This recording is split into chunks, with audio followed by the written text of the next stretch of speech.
Good evening, everyone. This is Cameron Wagner from SWE headquarters.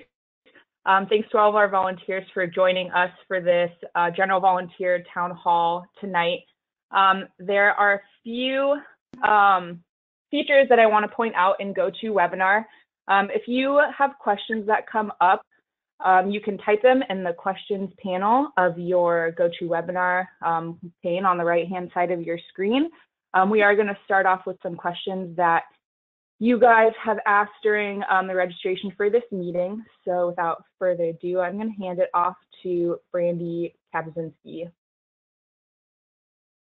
Hi there, everyone. My name is Brandy Kapazinski, and I'm the volunteer coordinator for all of this wonderful stuff. So you've been getting a lot of emails from me, and I'm sorry if I've bombarded you, but I'm trying to get you information and make sure you have everything that you need for in the next couple weeks. I also want to introduce Evelina. Hi there, everybody. This is Evelina. I am the We 17 Austin, one of two co-chairs. My other co-chair is Raj, as she likes to be referred to. You will be probably engaging with us throughout the conference this weekend, or I'm sorry, in a couple of weeks when it gets started. But I also would like to mention that we have 4 volunteer co-chairs that are going to be some of your key point of contacts during the conference.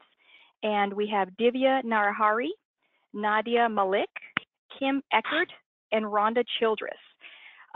These 4 ladies are going to be in charge of manning the volunteer room and making sure that everything's in place, that we have everything for our speakers, all the forms we need. So those are 4 of the ladies that you are likely to interact with as well.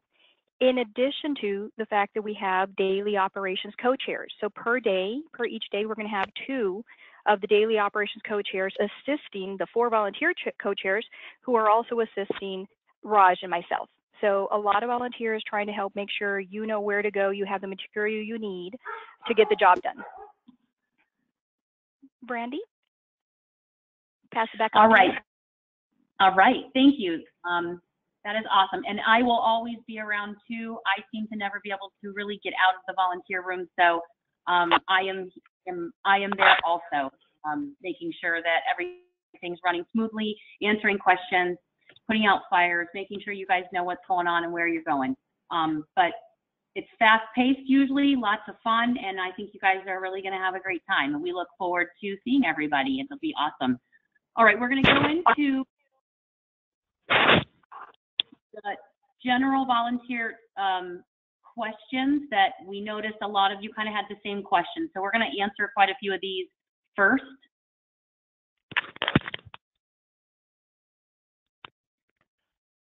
All right. So this Cameron, I just wanted to point out, sorry, before everyone gets started, if you haven't seen the volunteer resources in your inbox, you should review them before going to orientation. Sorry, Brandy, I kind of slipped this slide in.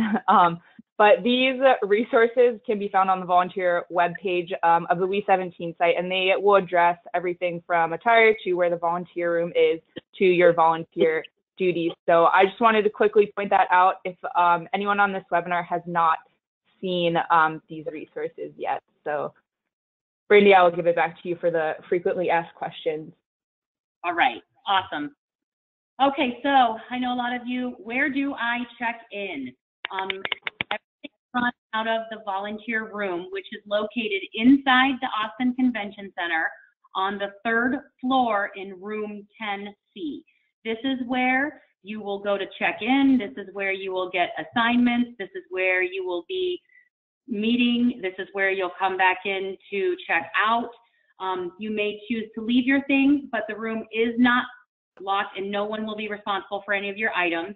And you'll get all of your information there. So that is home base. That's where you will be seeing all of us.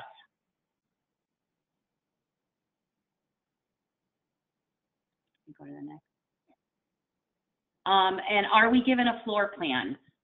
There is a floor plan on the We 17 app, so I suggest right now, if you guys to download that on your phones, it's going to be very, very useful for all of you about session, and things do change, so that should be the most updated information regarding the conference. So I would always have that up and open.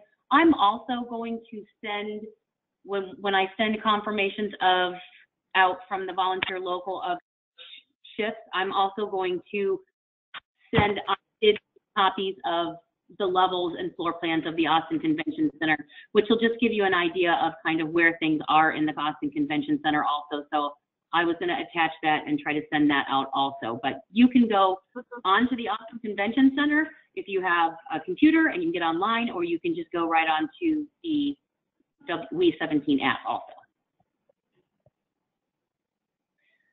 Where can I find the agenda? Same place, at the SWE 17 app. And you can also find agendas on the SWE 17 website. Okay. We have a question, Brandy or Evelina or Jean from the audience that someone wanted to know, for some reason, the SWE 17 app under my schedule doesn't actually show my schedule, even though I'm signed in. How do I link the two, meaning I think the app and your registration? That's a good question. Yeah, I think that I have to look. Yeah, I'm going to have to look into that. I'm going to suggest that the registrant send me an email, and I'll have to check it out, because once in a while the 4-digit confirmation number might get a little, there might be an extra space. So it sounds like it's something that has to be checked out if it's not showing her particular schedule, if she's typed it in already.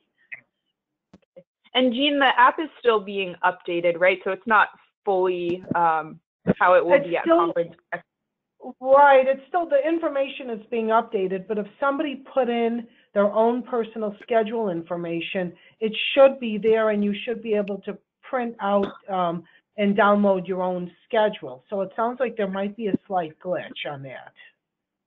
Okay. We'll have your resources, volunteer resources have contact information. So conference manager at SWE.org is on there if you have questions about that. Yeah. All right. Moving on.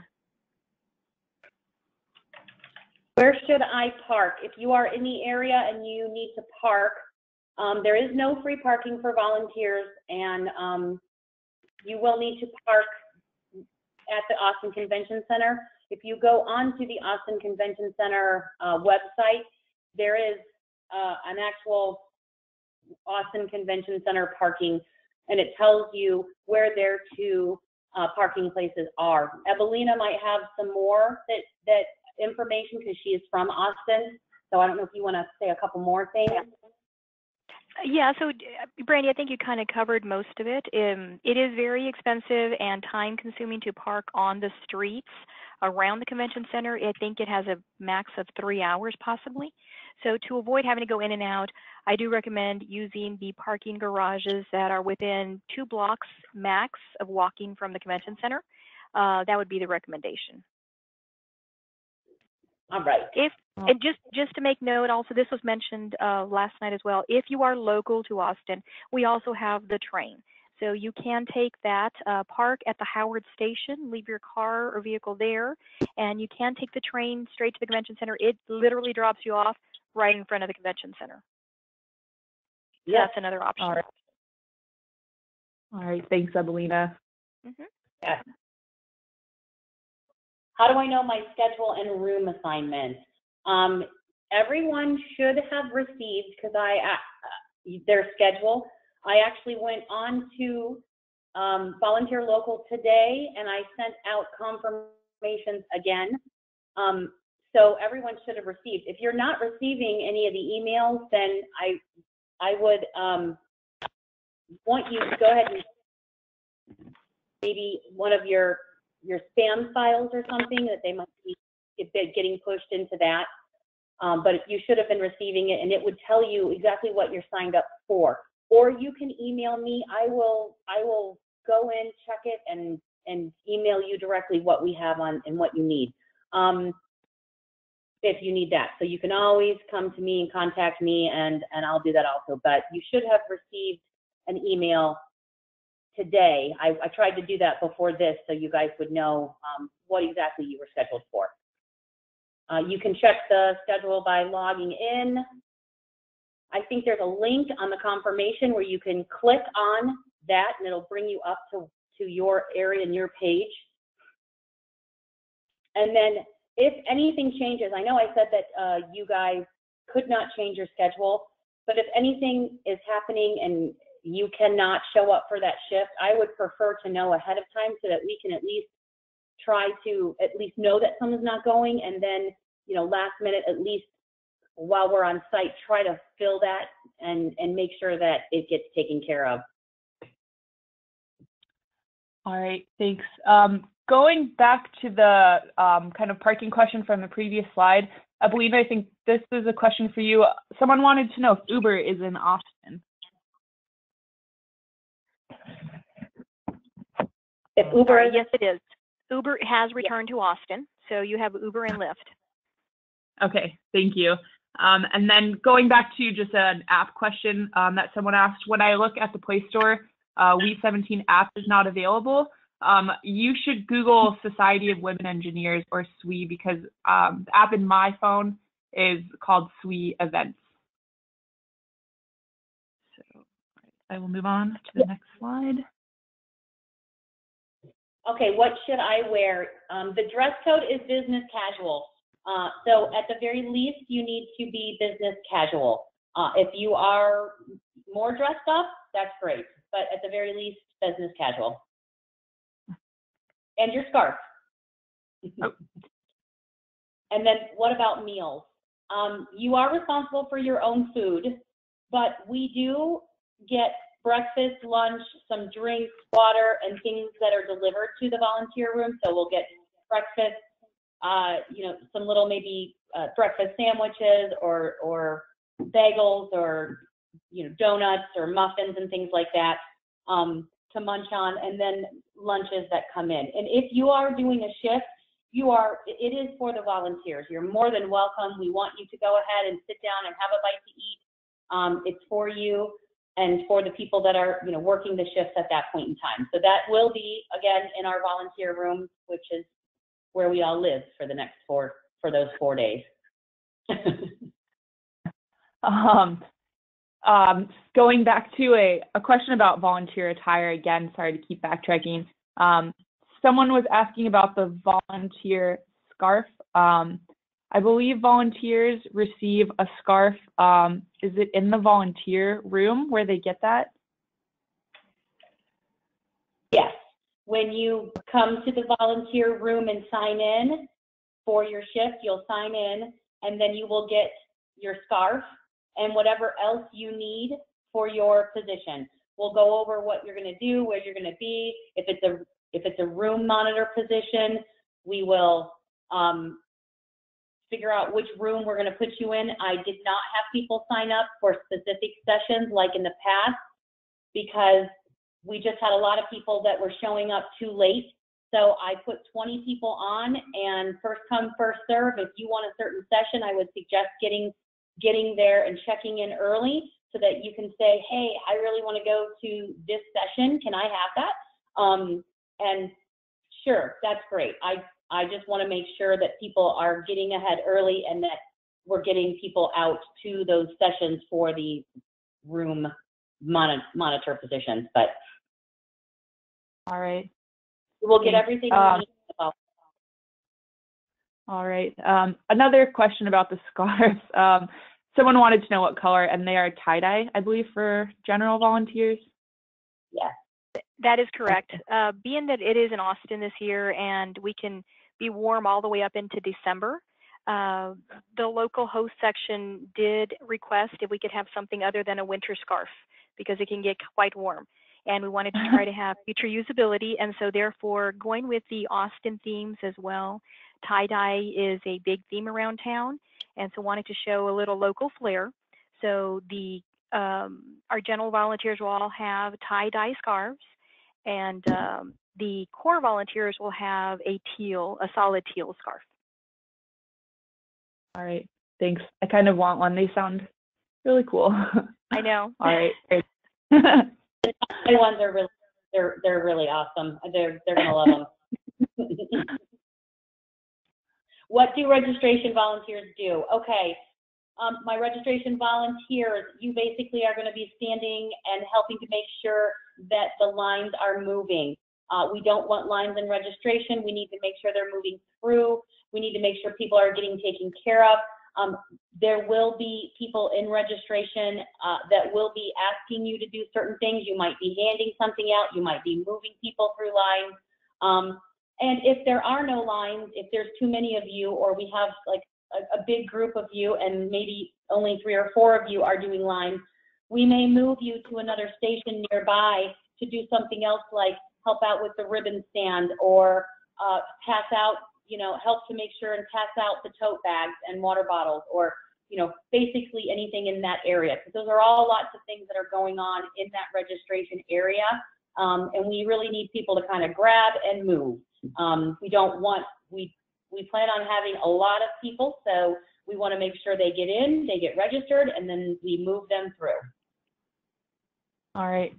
And so real quick, just to add to that, so I think Brandy completely touched on it, but flexibility. Please be flexible with us. Yeah, and that goes for all of them. True. Everybody being flexible, because it can change in a heartbeat, and if we need you somewhere else, we're gonna give you another position. It doesn't happen all the time, but it definitely it can happen. What do Spark Center volunteers do? The Spark Center volunteers are just in that area, trying to make sure that the area has everything that it needs. I know that they usually do manicures, so you might be helping with if they are scheduling manicures, or just making sure that everything's okay in there. I think it's a fairly laid back position. Hospitality suite monitors. Okay, if you are helping with hospitality suite, we have a group of people that are going to be doing that. We will have one person per room in the very beginning to be a liaison between the exhibitor that's in that room and making sure that they have everything that they need. Now, normally they'll tell you it's fine, and they'll say, we're good, we got everything, we don't need you, but we do need to check in with each one and say, you know, is the room set up okay? Did you get all of your food and beverage? Is there anything that's missing? We just need to ask those questions, and you may not be able to have the answer, but you can get to me or someone in a hallway if, for instance, one of the exhibitors says, oh my gosh, my room is not set up right, or I need my food and beverage was wrong. Then you would get in touch with me. All of you will have my cell number, and you can text me, or you get in touch with somebody in the hallway, and we will find the person, and we will get in there and make sure that we get it all corrected for them. So you're just the person to find us so that we can fix the problem, make everybody happy.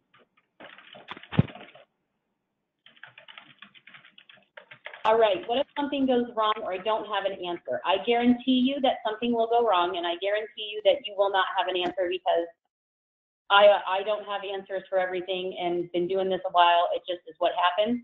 So the only thing that you need to say is I'm not sure about that, but the one thing I do know is I know the person that I can call and find out that answer for you. And that's when you would either call or text me, or go to an info desk and maybe ask the question to them, because there's leads and they have all kinds of awesome information at those info desks.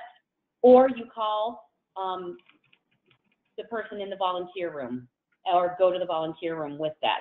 But all of you will be able to have mine, and you can text me also, and then we'll get an answer for you so that you can answer the person that was asking that.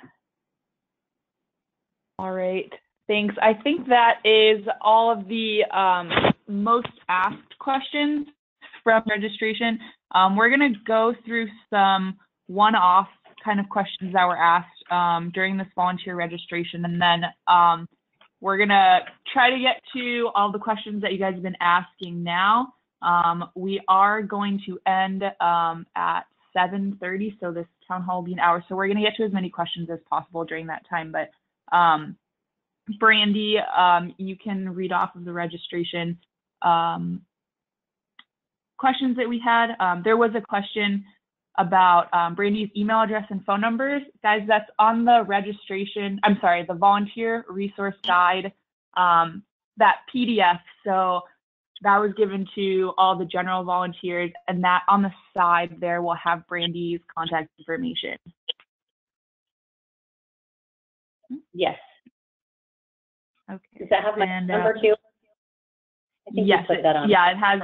Yeah, I think it Yep. has your cell, email, and phone number, so everyone Wonderful. will be able to find you.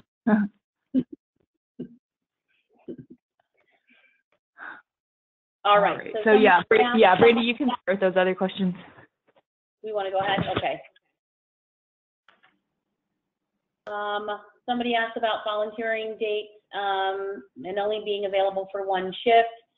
And if that happens to anybody, just contact me and we'll work it out. We'll figure out what you need to cancel, and hopefully make sure that if you don't have enough hours, you need to pick up another one.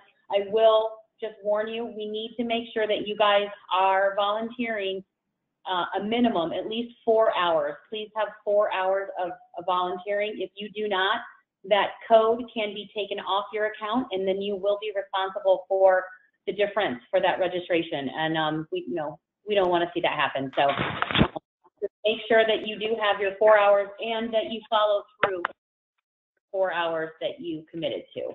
But right now, if you have a problem, let me know. We'll take you off, and then you can pick another shift that's going to work for you. I'm fine with that right now.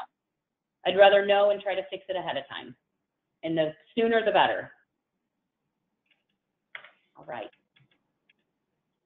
How soon before a room monitor shift can we check in to secure attendance at our preferred session? So I have most of our room monitor shifts that are actually checking in at the volunteer room early. So if it's a 1 o'clock session, you're more than likely checking in by 12:30, and then that's your check-in time that you start volunteering. I would prefer that you all be there minimum 15 minutes before that. So you should be coming to the volunteer room to get ready to check in, to talk to us about what we're doing, and find out, especially if you're a room monitor, find out which room you're going to be in, and maybe where it is. You need to collect all of your stuff. You will have a speaker gift that you're going to need to give to the speaker. And then I would like you to be there. If the session starts at 1, you need to be there at least 15 minutes ahead so you can introduce yourself to the speaker. You can ask the speaker if they would like you to introduce them in the beginning.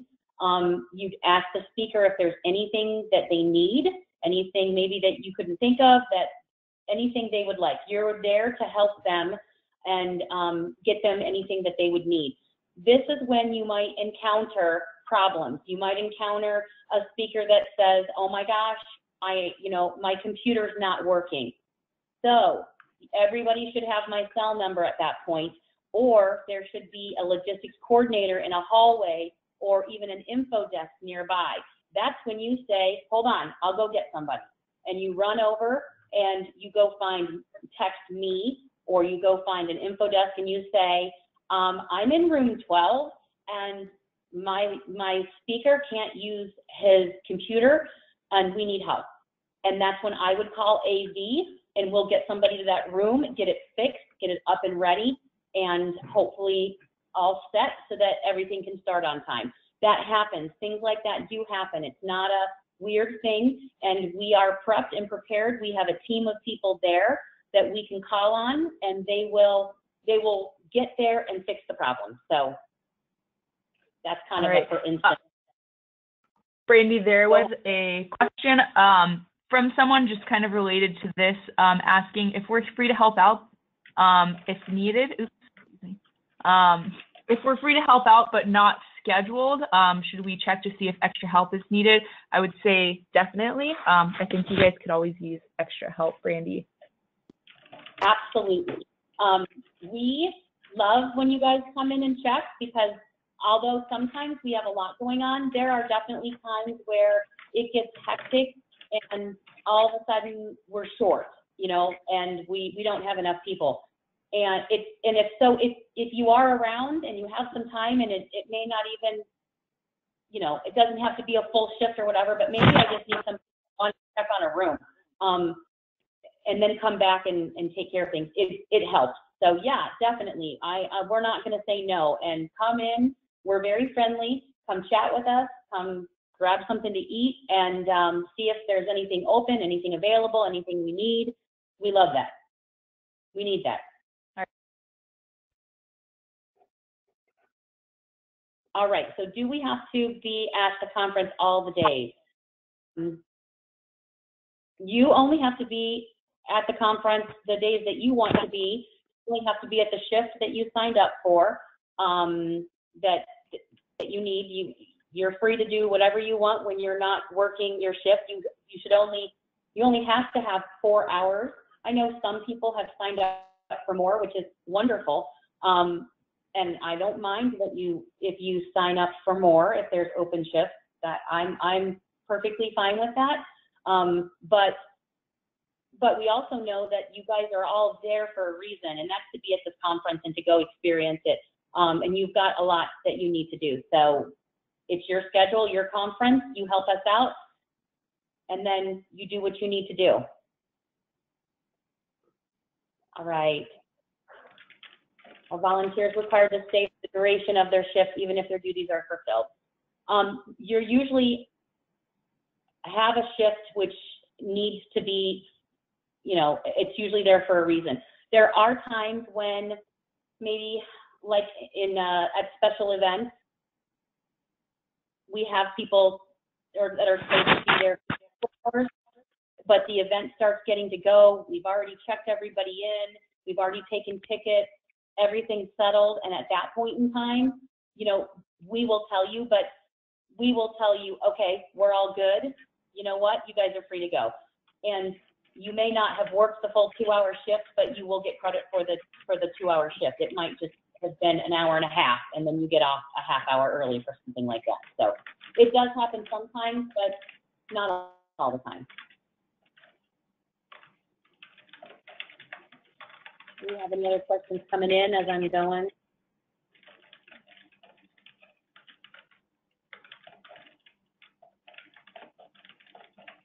And I know somebody had mentioned how can we accomplish all of our tasks and not miss any event like the career fair. You know, we have Thursday, Friday, Saturday, and even some stuff going on Wednesday. You know, there are volunteer shifts for all 4 of those days. You just need 4 hours. So you can volunteer on Wednesday and have all day, Thursday, Friday, and Saturday, to do whatever you want to do and go to the career fair. Or if you come in, I know some people might not be in on Wednesdays. That's why I allow everyone to pick their own shifts, because I think you guys know best about what's going to fit into your schedule. And I always kind of hope that by picking, you know, shifts and times that you want, it makes it easier, and we get a higher rate of everyone showing up and being on time and getting there. We find that works a little bit better. If we're looking for agendas on Saturday, again, the WE17 app is going to have all the information, or you can go onto the WE17 onto the website. They've got all that on there too. Should I wear my volunteer scarf when I'm not actively volunteering? If you are actively volunteering, yes, you must wear the scarf. When you are done, you can take it off. This would be up to you. If you continue to wear it, just remember, people will know that you're a volunteer and might think you're volunteering, so you will have people that will ask you questions. So if you are walking around and not volunteering, and you don't want a bunch of people asking you questions, you might not want to wear it. But we see people wearing them all the time because the girls honestly love them. So it's up to you. You can choose to want. All right. Hey, there's a question coming in. And we are answering questions a little bit through the chat window for registrants who are asking little random questions here and there. But someone asked, if I've signed up for 2 shifts that are one after another, do I have to check in twice? No, that's a good question.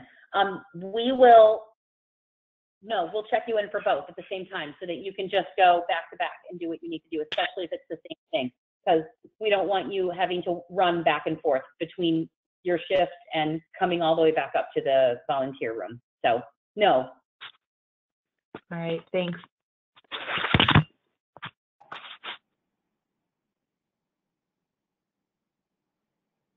Do we have any other questions that have come through?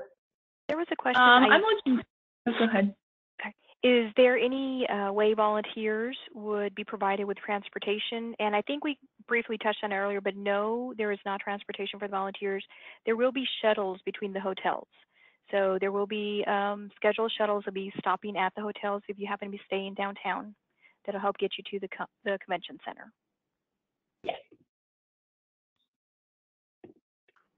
All right, and someone did ask, who is the special events lead? We have 7 special events lead people.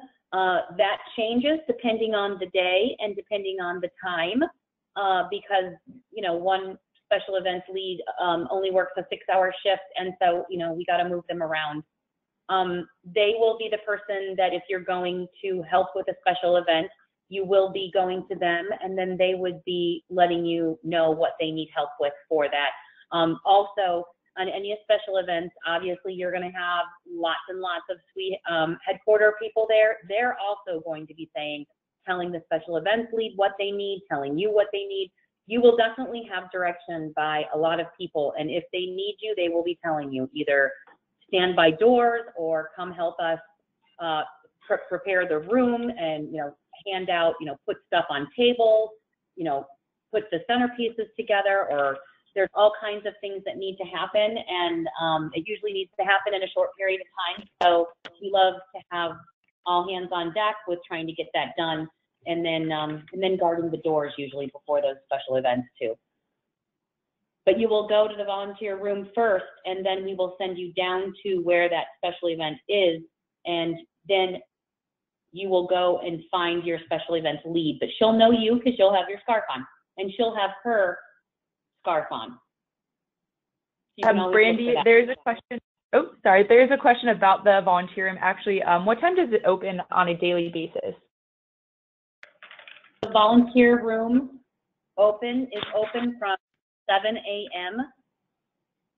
every morning until 6 p.m. But to be honest with you, I am there opening up the volunteer room. I try to be there at 6:30 in the morning every morning. So just so that we have some extra time. But the official hours that they have everywhere is 7 a.m. to 6 p.m. And we're usually there past 6 p.m. also because we've got lots of events going on in the evening time. But 6 p.m. is what they say about closing. There's an interesting question in here, Brandy, about cameras. A volunteer noticed that cameras are not allowed this year. What should a room monitor do if there's someone taking pictures with their phone? Jean. That's a good question. I mean, it all really depends. Technically, there shouldn't be any of taking pictures of the stage. You know, there might be some proprietary information, or a speaker may not want their picture taken. In general, if you're taking pictures, you know, of the facility, of other attendees, you know, that you're traveling with, you know, there's no problem with that. If you're taking pictures of signs, it's okay. I would just ask attendees to be very careful in recorded sessions, and especially career enhancement series sessions. The speakers do not permit photography. Okay. Thanks, Jean. Sure. All right. Brandy, were there more questions on that registration form? Yeah, you know what? Here's an interesting one, which I think everybody kind of needs to know. Some people did not register for a full conference. They just registered for the career fair only, and which is perfectly fine, but your volunteer code does not work with a career fair only registration.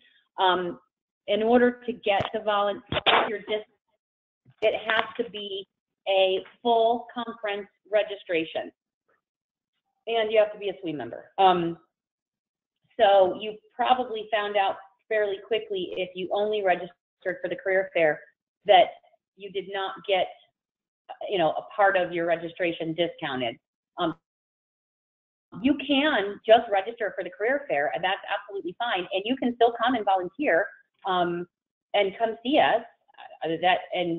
That's fine, but you're not going to get anything. You're not going to be able to get anything towards the discount for that.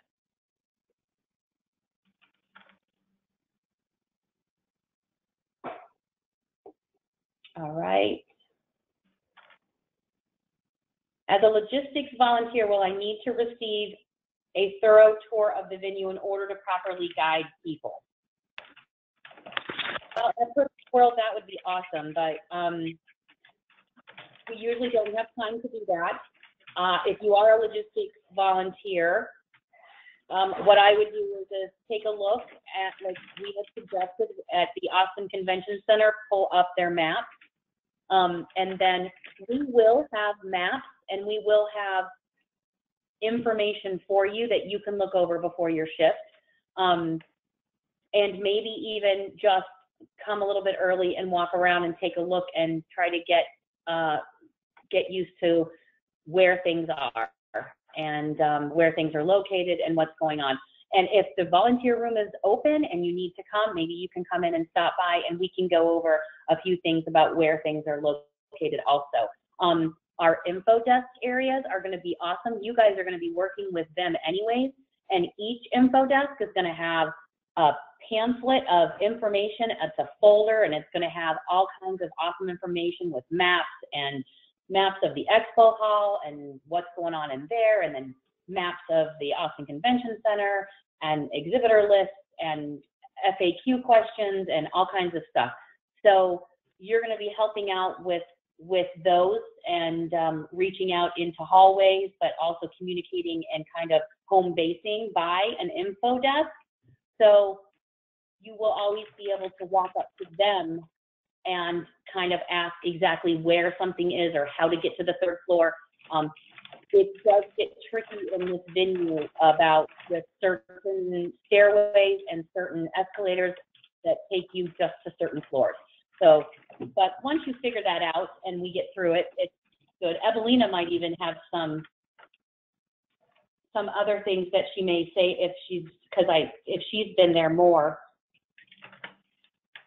At the convention center? Yeah. It's, all I can say is it is a very large, spread out convention center. Escalators can sometimes take you to different floors. There are going to be some elevators that you can find near some of the big ballrooms. But it's like you're going around in a big circle and all the rooms are in the middle. So the big hallways are around roughly the outside.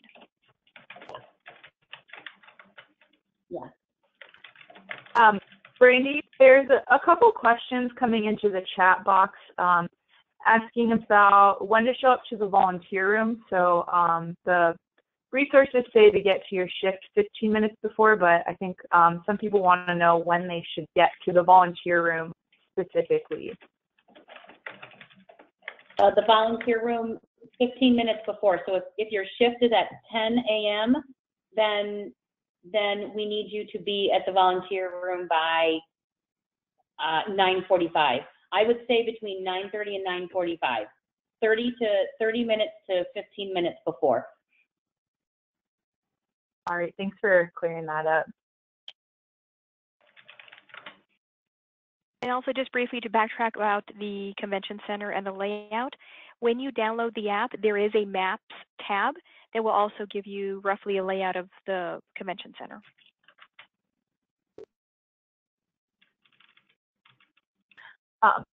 There's a question, Brandy, about signing out of your shift if it ends after the volunteer room hours are over. If you have one that is over, we probably will still be open and signing people in, even though it says 6. So, but I can also log people in with my phone, and so can other volunteers. So, but if we're not in the volunteer room, most of the shifts, like hospitality suite shift, is there's 6 to, well, I guess it is 7 to 9. Yeah, I think there's some special event volunteers too. Yeah, I will be there. I will still be there. We're not going to close, especially if we know that we still have volunteers that need to check in. So. Okay.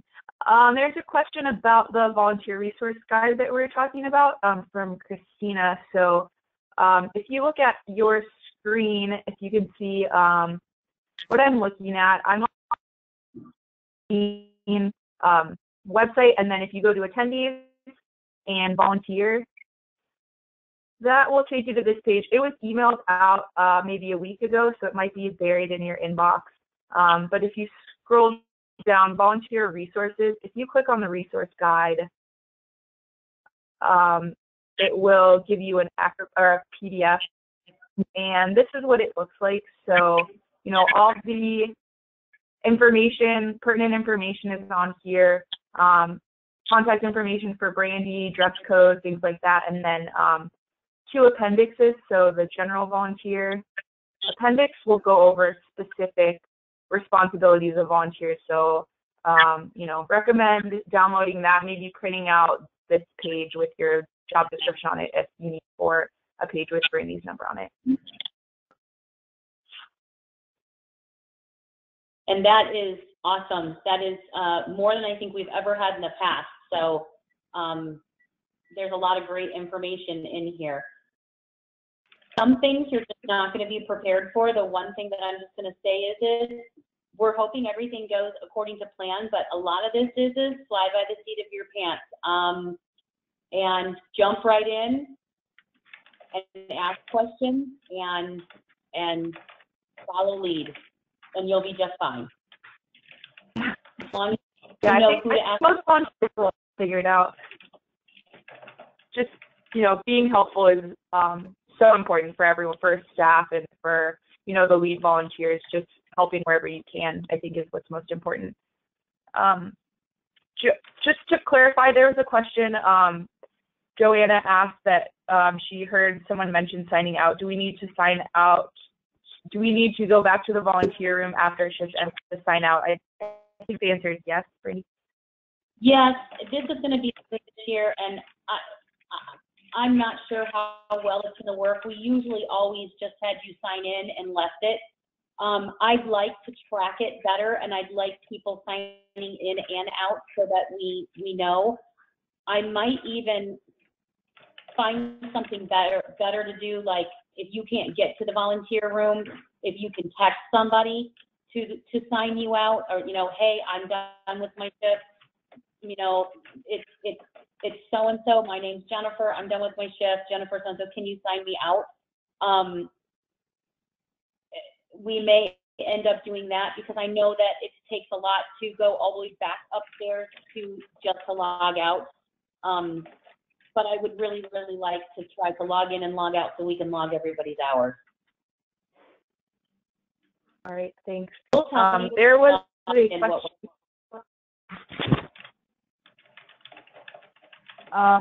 There was a question about someone paying for the registration for conference before applying the discount. Is there a way to get the discount after making that full conference payment? Yes. Yes. You just email me, and I will email your information to our registration and tell them that the code needs to be applied to your account, and they will take off and apply it, and then they'll give you the discount, and then you'll have a credit. And they'll send you an email saying that you have a credit. All right, thanks. Are there any other questions on the registration sheet there? If not, I can keep asking questions from the audience. Go ahead with questions from the audience. Most of the other ones were things we've already gone over. Okay, awesome. Let's see, coming from a tour lead, I know that that was covered in the resource guide, but someone wanted to know if there's any other important tips that tour leads need to know. And then someone else had a question about if people are allowed to use their phones on the tours.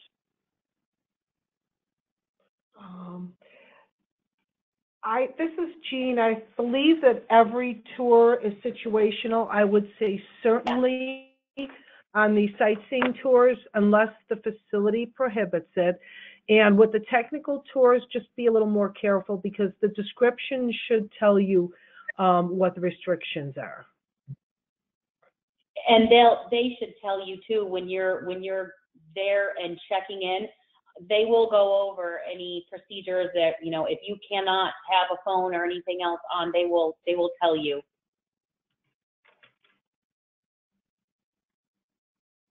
For the other tours, as far as important information, if you are a tour lead and you're the head volunteer, the biggest thing is counting your people, making sure that you have your group.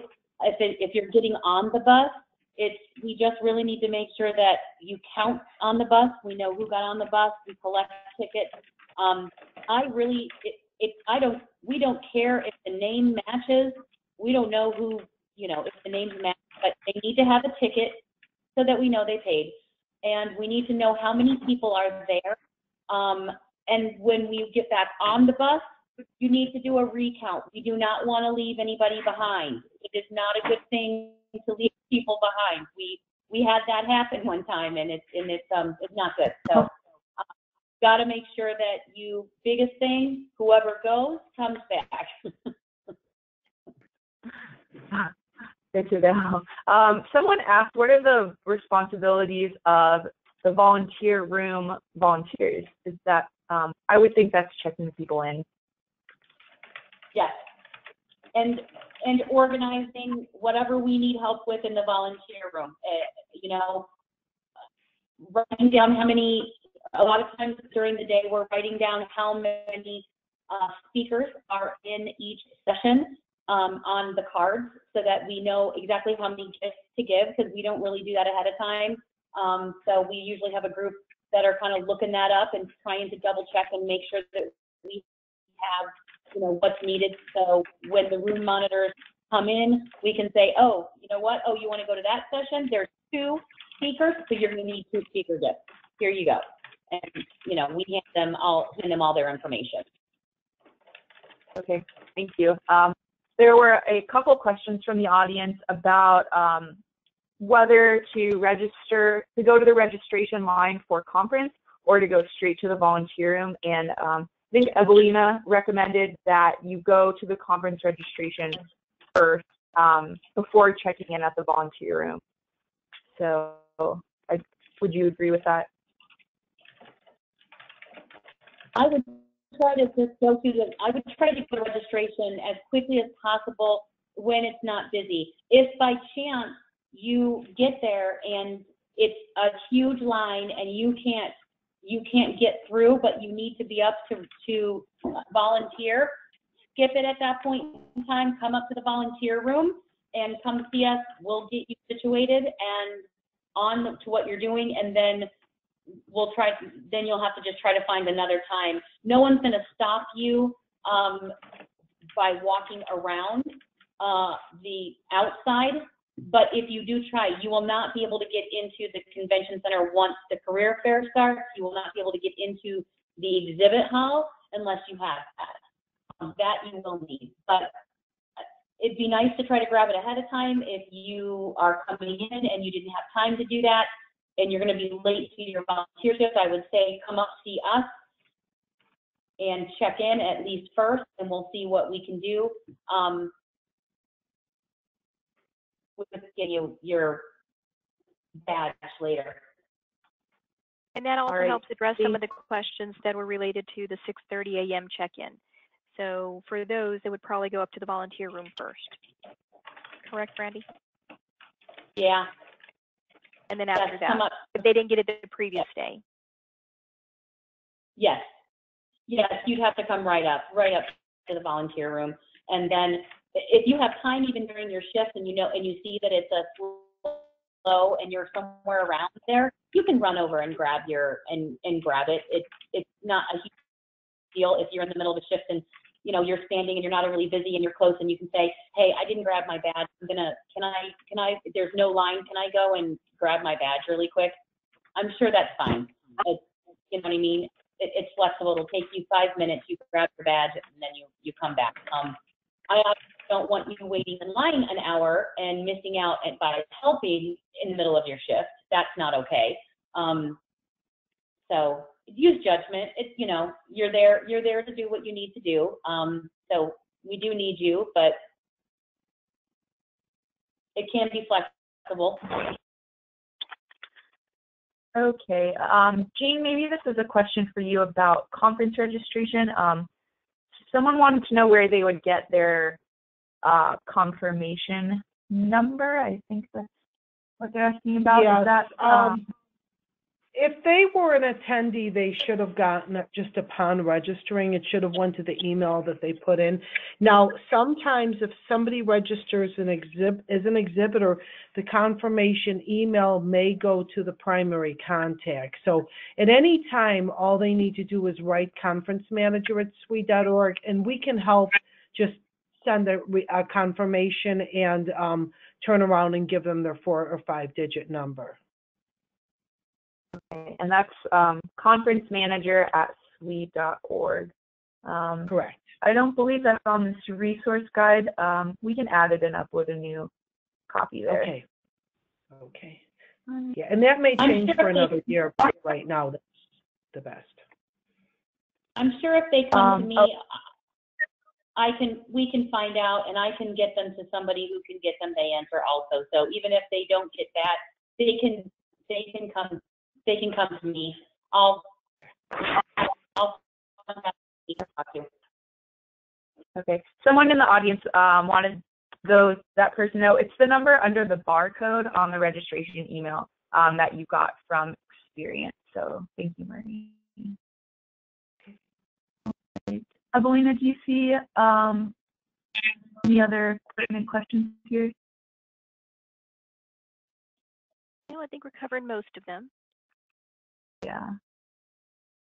Yeah. And if you asked a question and we did not get to it, or you maybe think of it later, you can email learning@sweoffice.org. That email is on this resource guide here. So, if you have any last minute questions or anything that comes up in your head, just let us know and we'll try to get you the answer.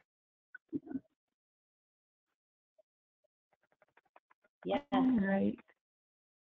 And I Well, do have hopefully everything ready for the volunteers.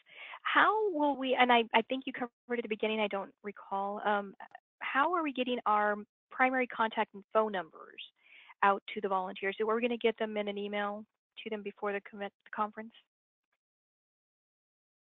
The phone numbers, like my phone number, like your to phone be number, honest with you, yeah. When they come in and they sign in at the volunteer, what I've done is I just usually have a stack of Post-it notes with my phone number on them. And we write my number on everything, on papers, it goes everywhere. My numbers will be all over the convention center on Post-it notes. Okay. I don't know if that's a good thing or bad. It hasn't been bad yet.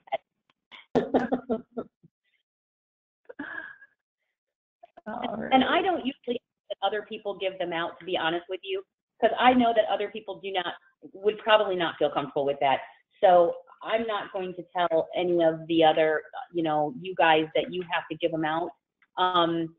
We will have, to everybody, which is why I just hand mine out. It's it's mainly mine, and then I might have yours and need to send you information, or if one of you wants to help and do that, you can. But that's up to you guys. You don't have to do that either. You can cascade it out to us if needed. All right, thanks. Okay, so we're coming up on 7:30 Central Time. So I think if we don't have any other questions, we can end the meeting. I want everyone to know that this recording will be distributed to everyone who registered for the webinars. There are some questions about the slide deck with the questions on them. I can put that up on the Advanced Learning Center, or if you guys want them in an email. We'll figure out a way to, get all this information online, because I think there are a lot of good questions covered in this webinar. Yes.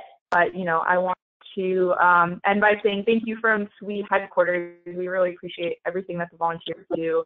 And Brandy and Evelyn, I know there's probably something you guys want to add. Just want to thank all the volunteers. We are depending on your flexibility and leadership to help us have a smooth conference. So thank you all very much. Appreciate it. And please, again, as Brandy has mentioned, try to show up early. Let's try to make sure we're not late in supporting the rooms and the speakers that are there at the conference. Yep. And that's it. Just thank you. Thank you for all that you do. We couldn't do it without you. There's a reason why we have volunteers and we do this, and it really, really, really helps to make a smoother conference and make everything go better. So you are needed. That's why we have these positions. So thank you, thank you, thank you. And I look forward to meeting all of you and seeing lots of people, hopefully, that I have seen before, all my friends that come and see me in my room. I look forward to seeing you all in a couple weeks. All right. Thanks, everyone. We'll see you in Austin in a couple weeks. Have a good night, everyone. Good night. Good night, everybody.